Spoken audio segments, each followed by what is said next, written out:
Hello, good morning. কেমন আছো সবাই? আমি মোটামুটি ভালো আছি। সকাল থেকে তো যথারীতি আমার রান্নাঘরের সমস্ত কাজকর্ম শুরু হয়ে গেল।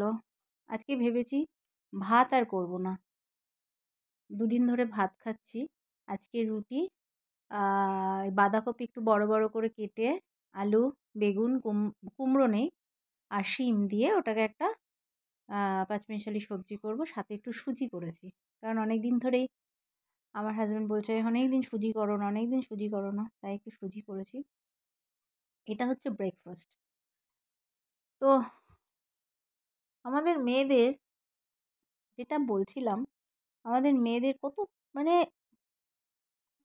সব জায়গায়, বাপের বাড়ি বলো, শ্বশুর বাড়ি বলো, পৃথিবীতে প্রত্যেকটা মেয়েরই খুবই কষ্ট। জীবনে কোনো ফুরসত নেই, খাটনি আর খাটনি। যতই কাজের লোক রাখো, যতই যা রাখো, জীবনে মেয়েদের খুন্তি হাতা খুন্তি ধরতেই হবে, তাই না বলো? তাই ভাবি আমাদের জীবনটা এই অবধি তো চললো, আবার আমার মেয়েদেরও সেইভাবে চলতে হবে। কিছু করার নেই, এটাই জীবন। তো এটাকে যত সবাই ভালো করে মন থেকে মেনে নেওয়া যেতে পারবে, ততই সংসারে শান্তি থাকবে। আর যদি ভাবি যে না, আমি কেন করব, আমি তো এত চাকরি করি, আমি এত টাকা ইনকাম করি, তাহলে তো আর আমাদের জীবন চলবে না, পেটও চলবে না।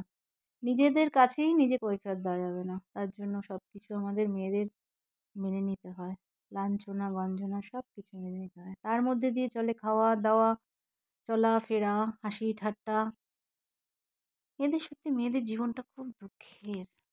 কি করে বোঝাবো, কি করে বলবো? আমারও দুটো মেয়ে হয়েছে, খুব চিন্তা হয় জানেন তো।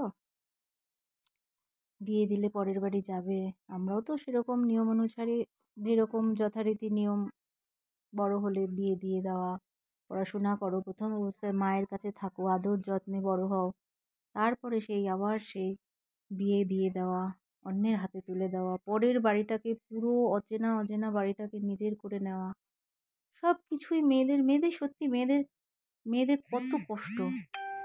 প্রথম জীবনে একরকম, একটা সময় ছোট্ট থাকে, তারপরে আস্তে আস্তে বড় হয়, তারপরে আস্তে আস্তে পড়াশোনা করতে করতে একটার পর একটা ধাপে এগিয়ে গিয়ে যখন একটা মেয়েরা চাকরি বাকরি করে, সেই চাকরি বাকরি করতে করতে তাদের বিয়ে শাদী হয়ে যায়। কেউ চাকরি করে, কেউ চাকরি করে না। অবশ্যই আমি চাকরি করতাম। তো এই লাইফটা এই লাইফটাও প্রত্যেকটা মেয়ের দরকার। এই লাইফটাও জরুরি, ওই লাইফটাও জরুরি। চাকরি একটা, যে প্রত্যেকটা মেয়ের নিজস্ব পায়ে দাঁড়িয়ে বিয়ে করাটা উচিত। নাহলে মেয়েদের পাওয়ারলেস হয়ে চলতে হয়। কিছু করার নেই, এটাকেই মেনে নিতে হয়। এইটাই মেয়েদের ভবিতব্য। এই ভবিতব্যটাকে মেনে নিতেই হবে। মেনে নিলে নয়, মেনে নিতেই হবে। মেনে নিলেই ভালো, না মেনে নিলেই হয়ে গেল প্রত্যেকটা সংসারে, প্রত্যেকটা মেয়ের ঘরে ডিভোর্স। তাহলে তো আরো আরো ঝামেলায় পড়ে যেতে হয়। মেয়েদের লাইফটা কত কষ্টের। শুধু আমি বলে নয়, আমার মা, তার মা, তার মা, আমার দিদি, তাদের মেয়েরা, প্রত্যেকটা পৃথিবীতে প্রত্যেকটা মেয়ের জীবনেই একই গল্প। আলাদা কিছু হতে পারে না। কিন্তু আলাদা করে তো কিছু হওয়ারও নয়। মানুষে বলবে, দেখেছো? চাকরি করলেও বলবে, দেখো বউটা চাকরি করে, রাত করে বাড়িতে আসছে, সকালে বেরোচ্ছে, রাতে আসছে, নিশ্চয়ই বউটার চরিত্র খারাপ। মানুষের বলতে তো কোনো কিছু মুখে বাঁধে না। সব কিছু মানুষরা বলে বলে দিতে পারলেই অনেক পুণ্যের কাজ করে। একটা মেয়ের ওপরে যখন কোনো কিছু বলে ফেলা যায়, সেটা কিন্তু মুখের থেকে বার করলে আর সেটা ফেরত নেই, সেটা জানে। তথাপি একটা মেয়ের নামে একটা বদনাম ছড়িয়ে দিতে পারলে বেঁচে যায়। আমার জীবনে ঘটেনি, আরও একটা মেয়ের জীবনে ঘটেনি, কোনো একটা মেয়ের জীবনে তো এগুলো ঘটেই। সেই বলছি, খুবই কষ্টের লাইফ মেয়েদের। আবার মেয়েদের ছাড়াও কিন্তু পৃথিবী চলবে না, সমাজ চলবে না, সমাজ এগোবে না, সেটাও কিন্তু সবার জানা। কিন্তু একটা মেয়েই কিন্তু আর একটা মেয়ের শত্রু হয়। কি অদ্ভুত লাইফ মেয়েদের। পুরো অজানা অচেনা মানুষগুলোকে সব নিজের মতো করে নিতে হবে, আপন করে নিতে হবে, তাদের মনের মতো হতে হবে, তাদের মনের থেকে একটু কিছু অন্যরকম হলেই তার নামে আলোচনা, সমালোচনা, লাঞ্ছনা, গঞ্জনা সব কিছু তার উপরে চাপিয়ে দেওয়া যায়। পরের বাড়ির মেয়ে না, পরের বাড়ির মেয়ের সম্পর্কে বলে নয় গো, সব মেয়েদের লাইফ কষ্টের, সব মেয়েদের। হাসে, খেলে, রান্না করে, চলাফেরা করে, চাকরি-বাকরি করে, তার মধ্যে থেকেও কোথাও না কোথাও একটা অভাব আছে। কোথাও না কোথাও একটা মাইনাস ব্যাপারটা আছে।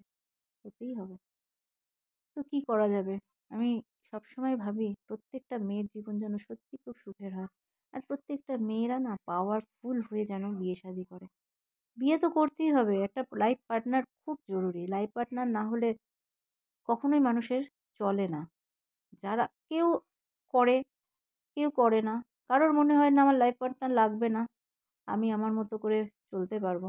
কিন্তু না, প্রত্যেকটা মানুষেরই এই লাইফটাও প্রয়োজন আছে। কিন্তু কিছু করার নেই। জীবনে চলতে গেলে না সবকিছু সহ্য করতে হবে। কে কাকে পৃথিবীতে আমাদের মধ্যে মানে জগৎ সংসারে কে কাকে ঠকাবে? কে কত আগে বেরোবে? কে কত বেশি খাবে? আমি আমার কাছে কথা হচ্ছে, কি হবে ওইভাবে দৌড়ে? কোনো লাভ আছে? লাভ নেই। মানুষকে মানুষ ভাবছি না। কিভাবে টেনে হেঁচড়ে মানুষকে বাজে কথা বলে, মানুষকে অপমান করে, লাঞ্ছনা-গঞ্জনা দিয়ে, অন্যায়ভাবে কিছু চাপিয়ে দিয়ে এইভাবে কি আর জীবনে এগোনো যায়? যায় না। একটা সময় ৫ বছর, ১০ বছর পরেও জানা যায়। সব বেরিয়ে যায়। তো কেমন লাগলো আমার এই গল্প?